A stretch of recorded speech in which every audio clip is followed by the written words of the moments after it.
ये द्रुक का बड़ा चश्मा जिसको खड़वा कहते हैं, ये आपको दिखा रहे हैं। ये मछलियाँ देखें, वो बैठी हुई है, सारा मछलियाँ। इस पानी फिर आगे जाता है, आज इससे फिर ज़मीनें सैराब होती हैं। ये देखें, ये जगह जिस तरह मस्जिद में होती है ना वज़ू करने की, बनी हुई है। यहाँ चश्मे पे वज़ू करें, गुस्ल करें, और साथ वो जगह बनी हुई है ख़वातीन के लिए।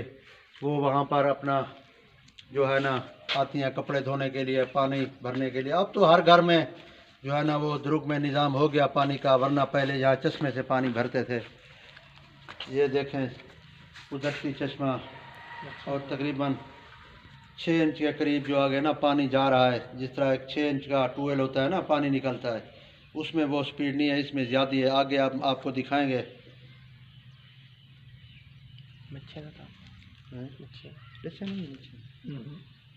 ये देखें सारी मछलियाँ ये हैं छोटी, लेकिन बाज़ हैं बड़ी, लेकिन अक्सर ये छोटी हैं। जो ही बड़ी होती हैं तो वो शिकार कर ली जाती हैं।